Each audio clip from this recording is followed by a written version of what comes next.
right, Erling Haaland, the main focus for both managers in the pre-match press conference yesterday to discuss Haaland and what to expect in this game. Joining me this morning from right here in Lagos is SportsPundit, the head of sports at Top Radio 90.9 FM, Edwin Onyebolise. Edwin, good morning. Thanks for joining us on the show. Good morning, Wale. Agbede, good to be here once again. Been a while. Fantastic. I'm good. Let's just get straight up into it. Let's start with City. City chasing Arsenal 6 points behind, I beg your pardon. Of course, they do have that game in hand on Arsenal. But this game is a game that has headlined the Premier League over the past 5-6 years or thereabout, because these two teams have been extremely successful with their, the players they've had, the league titles they've won.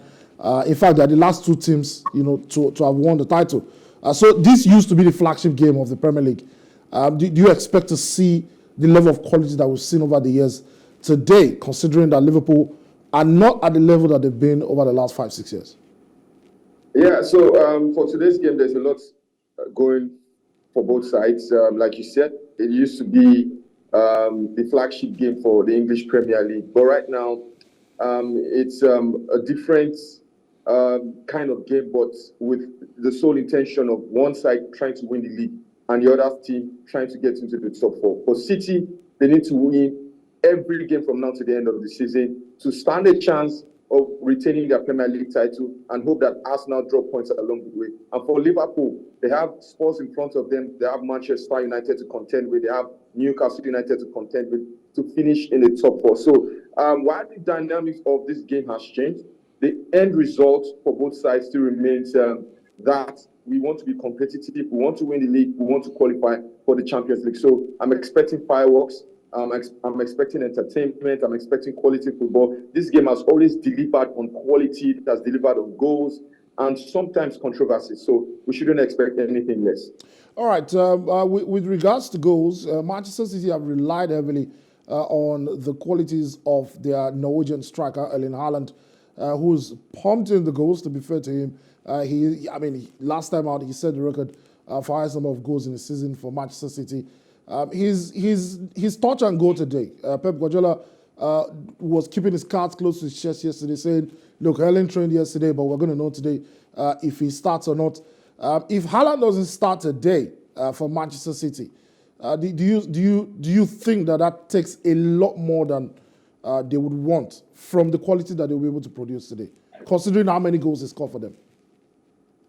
Yeah, it's going to take a lot. You're talking about someone who scored 28 league goals this season already. He scored 40-plus goals already for City in competition. So that's the one quality you don't do without. But with City, especially with Pep Guardiola, we've seen over the years that this is a side that can compete and have competed at a high level and have won titles, big titles, without a centre forward.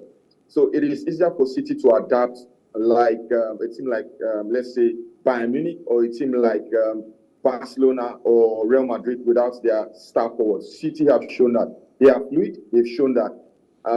They have a lot of attacking potency that can hurt teams. So, yes, they can.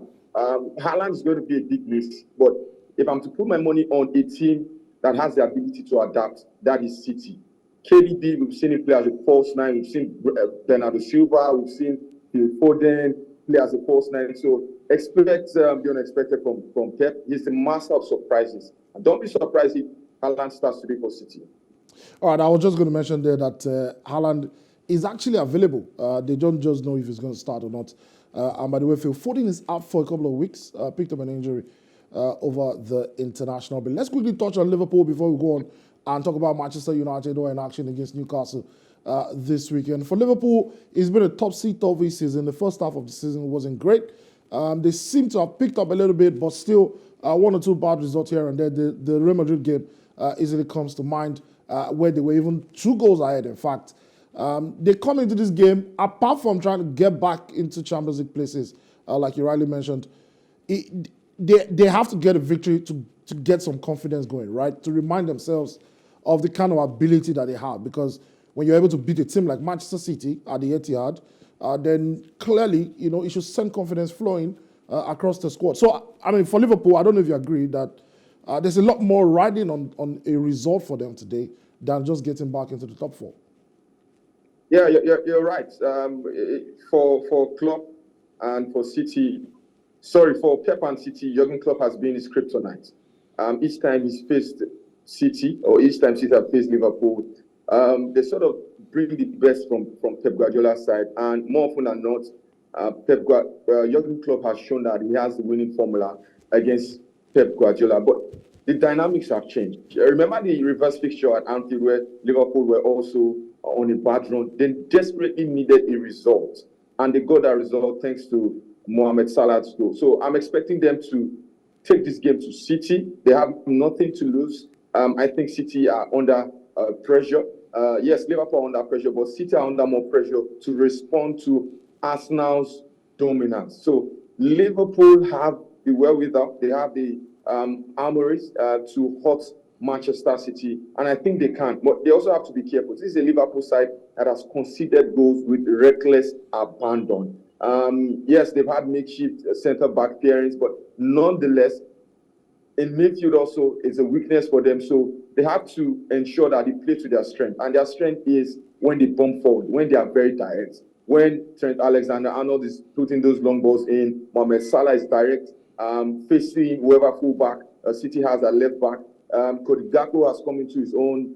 Darwin Núñez also getting amongst the goals. So Liverpool have enough to hurt City. But I think this game, City over the years have shown that when they need to go on a run.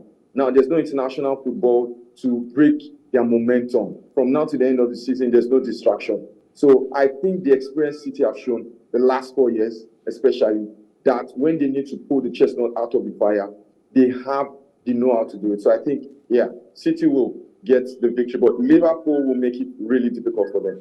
Let me rule out the lineup for the City-Liverpool game and quickly take your thoughts for 30 seconds. Before you go, Edwin, there's Manuel Akanji. In defense, Nathan Ake, there's Julian Alvarez, who starts in front. The big story, of course, is that there is no Erling Haaland in the starting lineup, and there is no Erling Haaland on the bench for Manchester City's Julian Alvarez, who starts in front. There's Kevin De Bruyne, Ruben Dias, Ederson, Jack Grealish, Ilkay Gundogan, Riyad Mahrez, Rodri, and John Stones. He has started 4 centre-backs at the back, but the big story is that there is no Erling Haaland for Manchester City today. Edwin. I think Alvarez is a good deputy. We saw him at the World Cup. We've seen him with City also this season. Each time he's been called up to replace Erling Haaland, he's been amongst the goals. He's either scoring goals or he's creating. And City are playing at home. So, yeah, you might miss Haaland, but you have a good deputy. And don't forget, there's also Kevin De Bruyne, who had a fantastic outing with Belgium. City will be hoping that he continues in this form. Jack Grealish also has improved over the last couple of weeks. You know what to get from Gundogan and Bernardo Silva. Yeah, Liverpool still second best today at the Etihad. All right, quickly for Liverpool, there's Trent Alexander-Arnold, Alisson in goal, Diogo Jota is back in the starting lineup, Harvey Elliott starts in midfield. There's Fabinho, Cody Gakpo, Jordan Henderson is the captain today, Ibrahima Konate, Andrew Robertson, Mohamed Salah, and of course, Trent Alexander-Arnold. All right, that's all. Thank you very much, Edwin, for joining us this morning live on the show to talk about some European football.